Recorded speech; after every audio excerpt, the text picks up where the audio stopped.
All right, there are two very interesting functions that can be considered related to linear, the absolute value function and the step function. So let's get started with the simpler of the two, the absolute value. So absolute value gives us the size or magnitude of a number. Find each of the following. So remember that it's the distance from 0. So -7 is 7 away from 0. -2 is 2 away from 0. 6 is 6 away from 0, and 0 is 0 away from 0. So that was pretty easy. Now we're going to see what the basic absolute function looks like.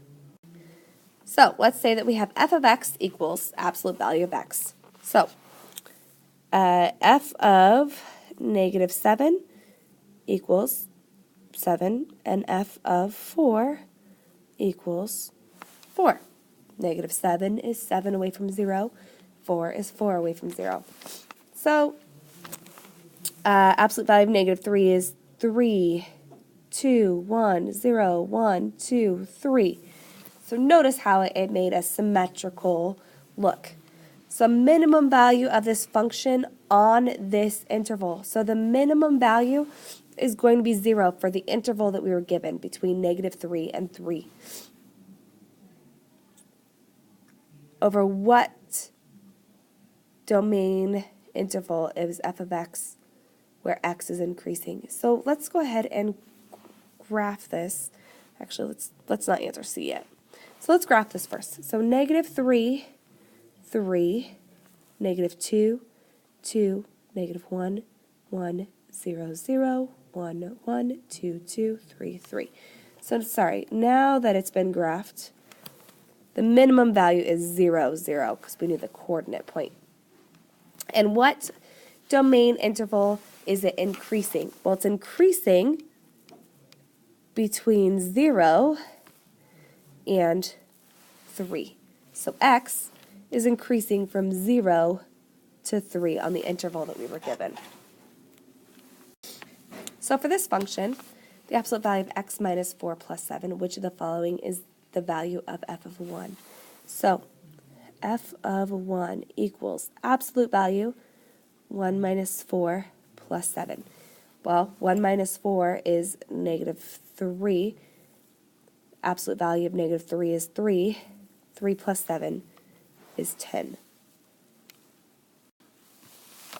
Step function is another type of function that is related to the linear family.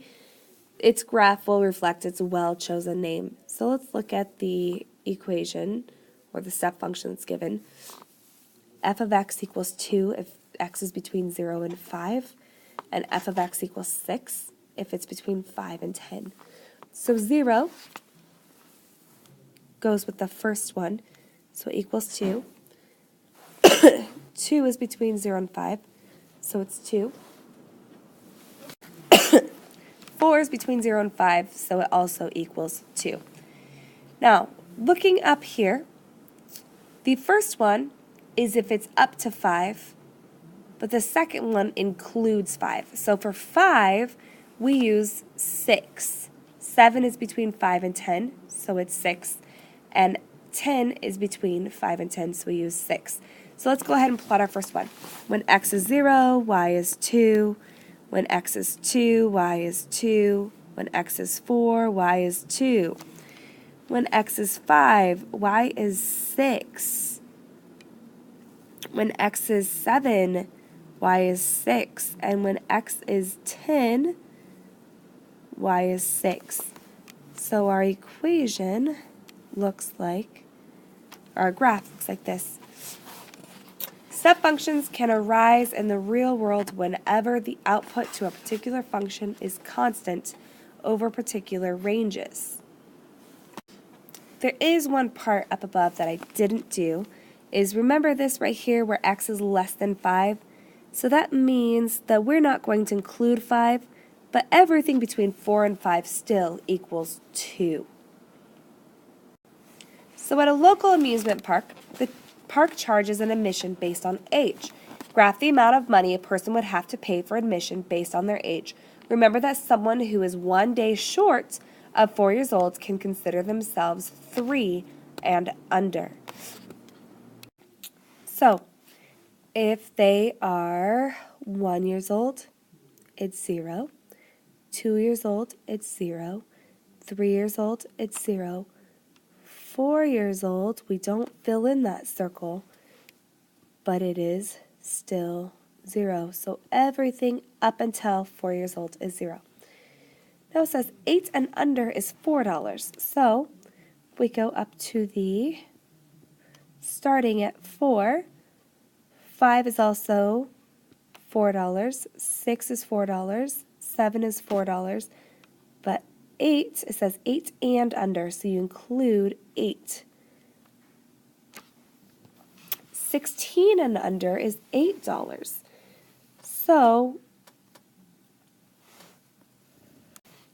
you have to remember that the 8 and under, you include 8, but if you're still 8 years old but not quite 9, you still get to only pay $4. So now you're officially 9 years old, and you have to include 9. 10, 11, 12, 13, 14, 15, and up until your 16th birthday, you only pay $8. And then 17 and older is $20. So, oh, I was wrong on that one. You include 16, sorry, up until your 17th birthday. Sorry, I read that wrong the first time.